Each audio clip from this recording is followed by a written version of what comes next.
தாவீதின் பாவ அறிக்கை. சங்கீதம் 51. பத்சேபாளிடத்தில் தாவீது பாவத்திற்குட்பட்ட பின்பு நாத்தான் தீர்க்கதரிசி அவனிடத்தில் வந்து அவன் பாவத்தை உணர்த்தின போது பாடி ராகத் தலைவனுக்கு ஒப்புவிக்கப்பட்ட தாவீதின் சங்கீதம். தேவனே, உமது கிருபையின்படி எனக்கு இரங்கும். உமது மிகுந்த இரக்கங்களின்படி என் மீறுதல்கள் நீங்க என்னை சுத்திகரியும். என் அக்கிரமம் நீங்க என்னை முற்றிலும் கழுவி என் பாவமற என்னை சுத்திகரியும். என் மீறுதல்களை நான் அறிந்திருக்கிறேன். என் பாவம் எப்பொழுதும் எனக்கு முன்பாக நிற்கிறது. தேவரீர் ஒருவருக்கே விரோதமாக நான் பாவம் செய்து உமது கண்களுக்கு முன்பாக பொல்லாங்கானதை நடப்பித்தேன். நீர் பேசும்போது உம்முடைய நீதி விளங்கவும், நீர் நியாயம் தீர்க்கும்போது உம்முடைய பரிசுத்தம் விளங்கவும் இதை அறிக்கையிடுகிறேன். இதோ, நான் துர்க்குணத்தில் உருவானேன். என் தாய் என்னை பாவத்தில் கற்பந்தரித்தாள். இதோ, உள்ளத்தில் உண்மை இருக்க விரும்புகிறீர். அந்தகரணத்தில் ஞானத்தை எனக்கு தெரியப்படுத்துவீர். தேவனே, எனக்கு இரங்கும். தேவனே, உமது கிருபையின்படி எனக்கு இரங்கும். உமது மிகுந்த இரக்கங்களின்படி என் மீறுதல்கள் நீங்க என்னை சுத்திகரியும். என் அக்கிரமம் நீங்க என்னை முற்றிலும் கழுவி என் பாவமற என்னை சுத்திகரியும். தாவீது பாவம் செய்து தன்னுடைய ஆவிக்குரிய ஜீவியத்தில் விழுந்து விடுகிறார். இந்த சங்கீத தலைப்பின் மூலமாய் தாவீதின் பரிதாபமான நிலைமை நமக்கு தெரிய வருகிறது. தாவீது தன்னுடைய பாவங்களின் நிமித்தம் கர்த்தருடைய சமூகத்தில் அழுது புலம்புகிறார். பிறனுடைய மனைவியோடு தாவீது விபசாரம் செய்துவிட்டார். மதியீனமாகவும் துன்மார்க்கமாகவும் தான் செய்த பாவத்தை நினைத்து தாவீது கர்த்தருடைய சமூகத்தில் அழுது புலம்புகிறார். தாவீதின் பாவம் நம் எல்லோருக்கும் எச்சரிப்பாக எழுதப்பட்டிருக்கிறது. அவர் பக்தி உள்ளவராகத்தான் இருந்தார். ஆனாலும் மாம்ச பலவீனத்தினால் பாவத்தில் விழுந்து விட்டார். நாமும் நம்முடைய ஆவிக்குரிய ஜீவியத்தில் மிகுந்த எச்சரிப்போடு இருக்க வேண்டும். தன்னை நிற்கிறவன் என்று சொல்லிக் கொள்ளுகிறவன் எவனும் விழுந்து விடாதிருக்குமாறு மிகுந்த எச்சரிப்போடு இருக்க வேண்டும். தாவீது பாவம் செய்து அதை மூடி மறைத்து விடலாம் என்று நினைத்தார். தான் செய்த பாவம் ரகசியமானது என்றும் அது யாருக்கும் தெரியாது என்றும் கடின இருதயத்தோடு இருந்தார். கர்த்தருக்கு தெரியாத ரகசியம் ஒன்றுமில்லை. கர்த்தர் நாத்தான் தீர்க்கதரிசியிடம் தாவீதின் பாவத்தை வெளிப்படுத்தினார். நாத்தான் தாவீதிடத்தில் வந்து அவர் செய்த பாவத்தை அவருக்கு உணர்த்தினார். தாவீதுக்கு மிகுந்த துக்கம் உண்டாயிற்று. தான் செய்த பாவத்தை நினைத்து மிகவும் மனவேதனைப்பட்டார். கர்த்தரே நாத்தான் தீர்க்கதரிசியை அனுப்பி தாவீதின் பாவத்தை உணர்த்தினார். நாம் பாவம் செய்யும் போது கர்த்தருடைய ஊழியக்காரர்கள் நம்மை கடிந்து கொள்ளலாம். நாம் செய்த தப்பிதத்தை நமக்கு உணர்த்துவதற்காக அவர்கள் கடினமான வார்த்தைகளை பேசலாம். உடனே நாம் அவர்கள் மீது கோபப்பட்டு விடக்கூடாது. நாம் பாவம் செய்திருந்தும் நாம் பாவமே செய்யவில்லை என்று சாதிக்க கூடாது. தன்னுடைய பாவத்தை மறைக்கிறவன் வாழ்வடைய மாட்டான். அதை அறிக்கை செய்து விட்டு விடுகிறவனோ இரக்கம் பெறுவான். ஒருவர் நம்மை போற்றி புகழும் புகழ்ச்சியான வார்த்தைகளை விட நாம் செய்த தப்பிதத்தை நமக்கு உணர்த்துவதற்காக நம்மை கடிந்து கொள்ளும் வார்த்தையே நமக்கு அதிக பிரயோஜனம் உள்ளது. நீதிமான் என்னை தயவாய் குட்டி என்னை கடிந்து கொள்ளட்டும், அது என் தலைக்கு எண்ணெயை போல் இருக்கும் என்று தாவீது சொல்லுகிறார். தாவீது தன்னுடைய பாவத்தை குறித்து உணர்த்தப்பட்டிருக்கிறார். அவருடைய ஆத்மா மிகுந்த வேதனையில் இருக்கிறது, அதிகமாய் துக்கப்படுகிறது. இந்த சூழ்நிலையில் தாவீது தன்னுடைய ஆத்மாவை கர்த்தருடைய சமூகத்தில் ஊற்றுகிறார். தேவனுடைய கிருபைக்காகவும் இரக்கத்திற்காகவும் விண்ணப்பம் பண்ணுகிறார். கர்த்தருடைய சமூகத்தில் வருமாறு பரிசுத்த ஆவியானவரே தாவீதை வழி நடத்துகிறார். தாவீது தேவனுடைய சமூகத்தில் வருவது தெய்வீக வழி நடத்துதல். பரிசுத்த ஆவியானவர் தாவீதின் இருதயத்தில் கிரியை நடப்பிக்கிறார். அவருடைய மனதில் வரும் தாவீது இந்த சங்கீதத்தை கர்த்தருடைய சமூகத்தில் பயபக்தியோடு பாடுகிறார். தாவீது கர்த்தரிடத்தில் மனத்தாழ்மையோடு ஜெபம் பண்ணுகிறார். நாம் எப்படி ஜெபம் பண்ண வேண்டும் என்பதை குறித்து இயேசு கிறிஸ்து ஒரு ஓமையை சொன்னார். ஆயக்காரன் தூரத்திலே நின்று, தேவனே, பாவியாக என்மேல் கிருபையாய் இரும் என்று ஜெபம் பண்ணினான். தாவீதின் ஜெபம் ஆயக்காரனுடைய ஜெபத்தை போலவே இருக்கிறது. தாவீது தேவனுடைய சமூகத்தில் மிகவும் பணிவோடு, தேவனே உமது கிருபையின்படி எனக்கு இறங்கும் என்று ஜெபம் பண்ணுகிறார். தாவீது பல நன்மைகளையும் செய்திருக்கிறார். ஆனாலும் அவர் கர்த்தருடைய சமூகத்தில் வந்து அவருடைய இரக்கத்திற்காக ஜெபிக்கும் போது தான் செய்த நன்மைகளை பற்றி ஒன்றும் சொல்லவில்லை. நாம் செய்த நன்மைகளையும் நாம் செய்த தீமைகளையும் கணக்கு பார்த்து தேவனுடைய சமூகத்தில் ஜெபம் பண்ணினால் நம்மால் தேவனுடைய இரக்கத்தை பெற முடியாது. நம்முடைய கிரியைகளினால் நமக்கு ரட்சிப்பு இல்லை. தேவனுடைய கிருபையினாலும் இரக்கத்தினாலும் மாத்திரமே நமக்கு ரட்சிப்பு உண்டாகிறது. தாவீது தன்னுடைய ஆத்தும ரட்சிப்புக்கு தன்னுடைய நற்கிரியைகளை நம்பாமல் தேவனுடைய கிருபையையே நம்புகிறார். நாம் தேவனுடைய இரக்கத்தையும் கிருபையையும் சார்ந்திருக்கும் போது அவருடைய தயவை பெற்றுக் கொள்ளலாம், பாவ மன்னிப்பை பெற்றுக் கொள்ளலாம், இருதயத்தில் சமாதானம் பெறலாம். தாவீது இதை உணர்ந்தவராக, தேவனே உமது கிருபையின்படி எனக்கு இறங்கும் என்று விண்ணப்பம் பண்ணுகிறார். தாவீதுக்கு தேவனுடைய இரக்கம் தேவைப்படுகிறது. நமக்கு தேவனுடைய இரக்கம் கிடைக்கவில்லை என்றால் நாம் நிர்மூலமாகி இருப்போம். நாம் இன்று நிற்பதும் நிர்மூலம் ஆகாதிருப்பதும் தேவனுடைய சுத்த கிருபை. நமக்கு உலக பிரகாரமான ஆசீர்வாதங்கள் எவ்வளவு இருந்தாலும் தேவனுடைய கிருபை நமக்கு இல்லை என்றால் நமக்கு ஒன்றுமே இல்லை. நாம் எல்லாம் இருந்தும் ஒன்றும் இல்லாதவர்களாகவே இருப்போம். தாவீதுக்கு தேவனுடைய கிருபை தேவைப்படுகிறது. கர்த்தர்தாமே தமது மிகுந்த இரக்கங்களின்படி தன்னுடைய மீறுதல்கள் நீங்க தன்னை சுத்திகரிக்குமாறு மிகுந்த பணிவோடு விண்ணப்பம் பண்ணுகிறார். கணக்கு புஸ்தகத்திலிருந்து தான் பட்ட கடன்களை நீக்கி போடுமாறு கேட்பது போல விண்ணப்பம் பண்ணுகிறார். நம்முடைய கிரியைகள் எல்லாவற்றையும் கர்த்தர் தம்முடைய ஞாபக புஸ்தகத்தில் எழுதி வைத்திருக்கிறார். நம்முடைய நற்கிரியைகளும் துர்க்கிரியைகளும் அந்த புஸ்தகத்தில் எழுதப்பட்டிருக்கும். கர்த்தர் நம்முடைய மீறுதல்கள் நீங்க நம்மை சுத்திகரிக்கும் போது நாம் செய்த பாவமான கிரியைகளை எல்லாம் கர்த்தர் தம்முடைய ஞாபக புஸ்தகத்தில் இருந்து அழித்து போடுகிறார். நம்முடைய புஸ்தகத்தை பார்க்கும்போது நாம் பாவம் செய்யாதவர்களைப் போல இருப்போம். நாம் செய்த பாவத்தை பற்றிய குறிப்பு ஒன்றும் அதில் இருக்காது. ஏனெனில் கர்த்தர் தாமே தமது மிகுந்த இரக்கங்களின்படி நம்முடைய மீறுதல்கள் நீங்க நம்மை சுத்திகரித்திருக்கிறார். தாவீது கர்த்தரிடத்தில் ஜெபம் பண்ணும்போது, என் அக்கிரமம் நீங்க என்னை முற்றிலும் கழுவி என் பாவமர என்னை சுத்திகரியும் என்று பணிவோடு விண்ணப்பம் பண்ணுகிறார்.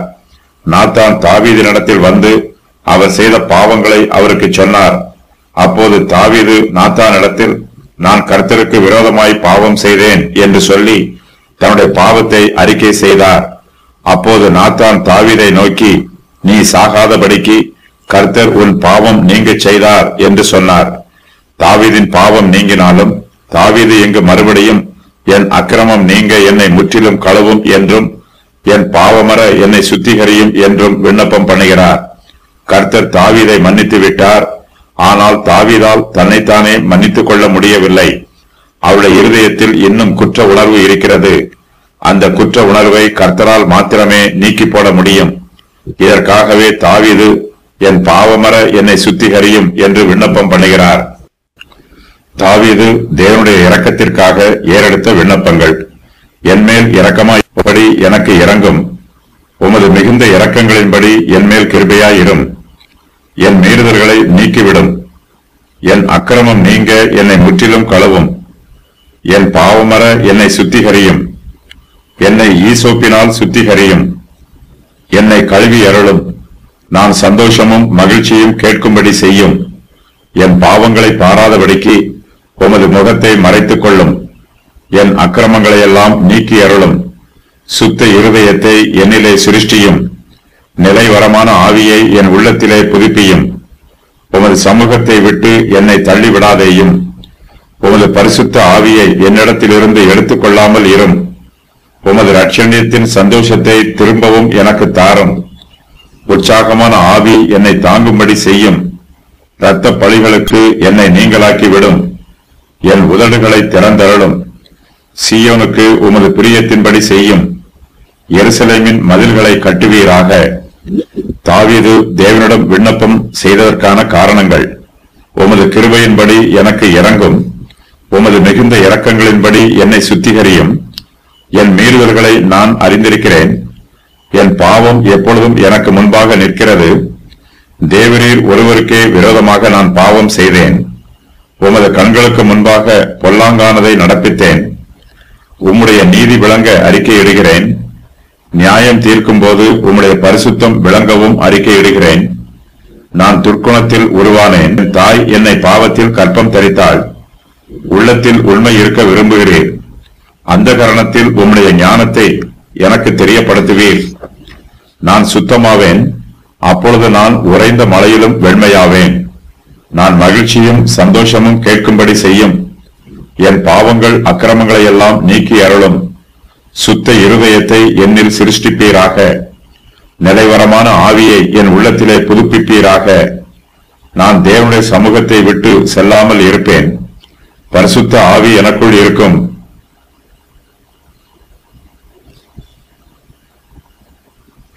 கர்த்தருடைய இரட்சணியத்தின் சந்தோஷம் திரும்பவும் எனக்கு கிடைக்கும். உற்சாகமான ஆவி என்னை தாங்கும். பாதகருக்கு உமது வழிகளை உபதேசிப்பேன். பாவிகள் உம்மிடத்தில் மனம் திரும்புவார்கள். நான் ரட்சிக்கப்படுவேன். உம்முடைய நீதியை கம்பீரமாய் பாடுவேன். நான் உம்முடைய புகழை அறிவிப்பேன். நீர் விரும்புகிற பலியை உமக்கு செலுத்துவேன். நான் நொறுங்குண்ட ஆவியை பெற்றுள்ளேன். சீயோனுக்கு உமது பிரியத்தின்படி நன்மை செய்யும். எருசலேமின் மதில்களை கட்டும். தகன பலியும் சர்வாங்க தகன பலியுமாகிய நீதியின் பலிகள் உமக்கு செலுத்தப்படும். மீறுதல்கள். என் மீறுதல்களை நான் அறிந்திருக்கிறேன். என் பாவம் எப்பொழுதும் எனக்கு முன்பாக நிற்கிறது. தேவரீர் ஒருவருக்கே விரோதமாக நான் பாவம் செய்து உமது கண்களுக்கு முன்பாக பொல்லாங்கானதை நடப்பித்தேன். நீர் பேசும்போது உம்முடைய நீதி விளங்கவும், நீர் நியாயம் தீர்க்கும் போது உம்முடைய பரிசுத்தம் விளங்கவும் இதை அறிக்கையிடுகிறேன். இதோ நான் துர்க்குணத்தில் உருவானேன். என் தாய் என்னை பாவத்தில் கற்பம் தரித்தாள். தாவீது தன்னுடைய பாவங்களை எல்லாம் கர்த்தருடைய சமூகத்தில் அறிக்கை செய்கிறார். தன்னுடைய மீறுதல்கள் எதையும் அவர் மறைத்து வைக்கவில்லை. என் மீறுதல்களை நான் அறிந்திருக்கிறேன் என்று சொல்லுகிறார். கர்த்தருடைய சமூகத்தில் தாவீது தன்னுடைய மீறுதல்களை அங்கீகரிக்கிறார். தாவீதின் மனச்சாட்சி அவருடைய பாவத்தினாலும் மீறுதலினாலும் பாரமுள்ளதாய் இருக்கிறது. இந்த பாரத்தை இறக்கி வைக்க வேண்டும் என்றால் தாவீது தன்னுடைய அக்கிரமத்தை மறைக்காமல் கர்த்தரிடத்தில் அறிவிக்க வேண்டும். இரவும் பகலும் என் மேல் உம்முடைய கை பாரமாய் இருந்ததினால் என் சாரம் உஷ்ணகால வறட்சி போல வறண்டு போயிற்று. நான் என் அக்கிரமத்தை மறைக்காமல் என் பாவத்தை உமக்கு அறிவித்தேன். என் மீறுதல்களை கர்த்தருக்கு அறிக்கையிடுவேன் என்றேன். தேவரீர் என் பாவத்தின் தோஷத்தை மன்னித்தீர். சங்கீதம் 32:4-5. நாத்தான் தீர்க்கதரிசி தாவீதை நோக்கி, நீயே அந்த மனுஷன் என்று சொன்னார். தாவீது தன்னுடைய அக்கிரமத்தை மறைக்காமல் நான் கர்த்தருக்கு விரோதமாய் பாவம் செய்தேன் என்று சொன்னார். தாவீது தன்னுடைய அக்கிரமத்தை மறக்காமல் அதை பற்றி எப்போதும் நினைத்துக் கொண்டிருக்கிறார். அவருடைய பாவம் எப்போதும் அவருக்கு முன்பாக நிற்கிறது. தன்னுடைய பாவத்தினால் உண்டான வருத்தமும் கவலையும் வெட்கமும் தாவீதை சூழ்ந்து கொண்டிருக்கிறது. இவை தாவீதை விட்டு ஒருபோதும் நீங்கி போகவில்லை. எப்பொழுதும் அவருக்கு முன்பாக இருக்கிறது. தாவீது கர்த்தரிடத்தில் தன்னுடைய பாவங்களை எல்லாம் அறிக்கை செய்கிறார். தேவரீர் ஒருவருக்கே விரோதமாக நான் பாவம் செய்து உமது கண்களுக்கு முன்பாக பொல்லாங்கானதை நடப்பித்தேன் என்று சொல்லுகிறார். தாவீது ஒரு தேசத்தின் ராஜா. அவர் அநேக நன்மைகளை செய்திருக்கிறார். ஆனாலும் தாவீது இந்த பாவத்தை செய்து மிகுந்த மனவேதனையில் இருக்கிறார். நல்லவர்கள் பாவம் செய்யும் போது தங்களுடைய பாவத்தை அங்கீகரித்து கர்த்தருக்கு முன்பாக அதை அறிக்கை செய்து மற்றவர்களுக்கு எடுத்துக்காட்டாக இருக்க வேண்டும். தாவீது தான் செய்த பாவத்தை மறைக்காமல் கர்த்தருடைய சமூகத்தில் அறிக்கை செய்கிறார். தான் பாவ அறிக்கை செய்வதை பற்றி சொல்லும் போது, நீர் பேசும்போது உம்முடைய நீதி விளங்கவும், நீர் நியாயம் தீர்க்கும் போது உம்முடைய பரிசுத்தம் விளங்கவும் இதை அறிக்கையிடுகிறேன் என்று சொல்லுகிறார். தாவீது கர்த்தருடைய இரக்கத்தையும் கிருபையையும் அவருடைய நீதியையும் நம்புகிறார். நாம் பாவம் செய்திருந்தாலும் கர்த்தர் நீதி உள்ளவராய் இருக்கிறார். அவர் நம்மை நீதியாய் நியாயம் விசாரிப்பார். அவருடைய சமூகத்தில் நம்முடைய பாவங்களை மறைக்காமல் அறிக்கை செய்ய வேண்டும். அப்போது தேவனுடைய நீதியும் பரிசுத்தமும் விளங்கும் என்று விசுவாசத்தோடு காத்திருக்கலாம். மனுஷர் நம்மை குற்றப்படுத்தினாலும் தேவன் தம்முடைய கிருபையினால் நம்மை மன்னிப்பார் என்று விசுவாசிக்க வேண்டும். இதுவே தேவனுடைய நீதி. இதுவே அவருடைய நியாய தீர்ப்பு.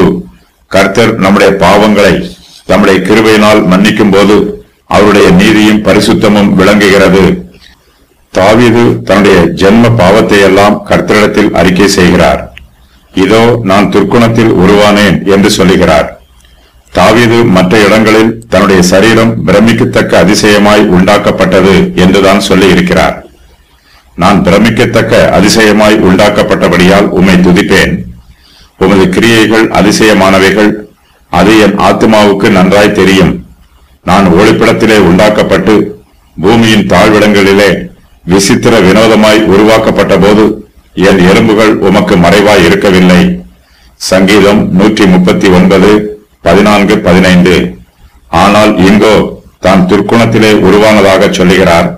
தாவீது பிரமிக்கத்தக்க அதிசயமாய் உண்டாக்கப்பட்ட போதே அவருடைய துர்க்குணமும் அவரோடு பின்னி பிணைந்து விட்டது.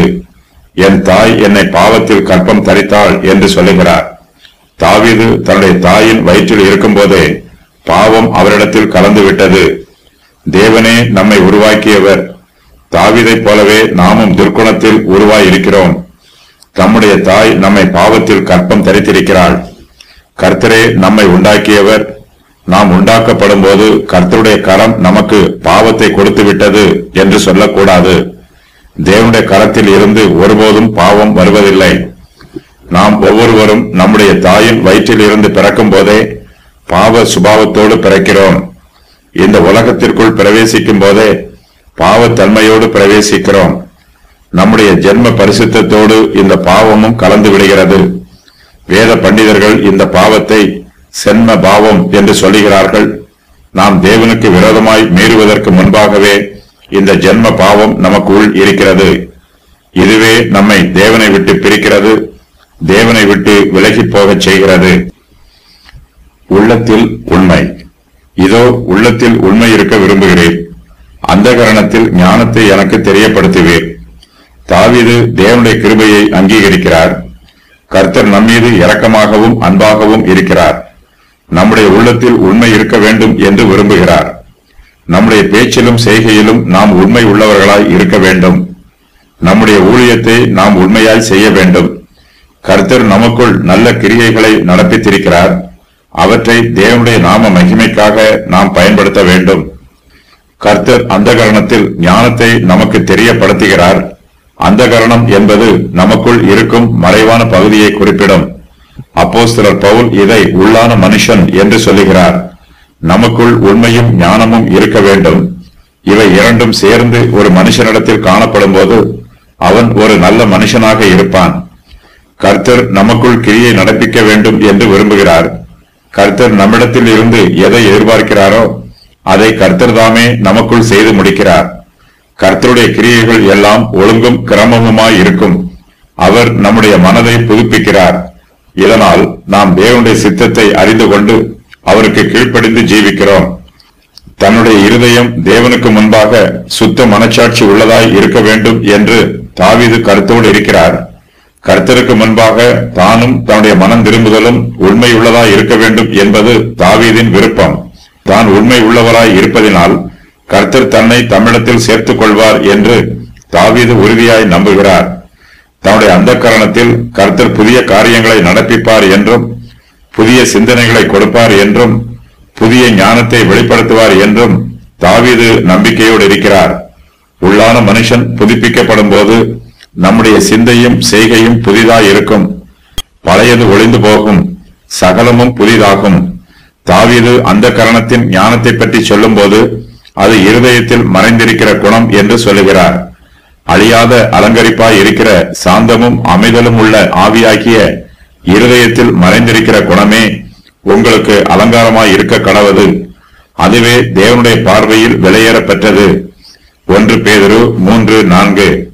கர்த்தர் தாவீதுக்கு ஞானத்தை தெரியப்படுத்துகிறார். இதனால் தேவனுடைய சித்தத்தையும் அவருடைய திட்டத்தையும் தாவீதால் புரிந்து கொள்ள முடிகிறது. தாவீது ஏற்கனவே தன்னை சோதனைக்கு உட்படுத்தி பாவம் செய்து விட்டார். கர்த்தர் இப்போது அவருடைய அந்த கரணத்தில் ஞானத்தை தெரியப்படுத்தி இருப்பதினால் தாவீது இனிமேல் தன்னை சோதனைக்கு ஒப்புக் கொடுக்க மாட்டார். பாவத்திற்கு விலகியே ஜீவிப்பார்.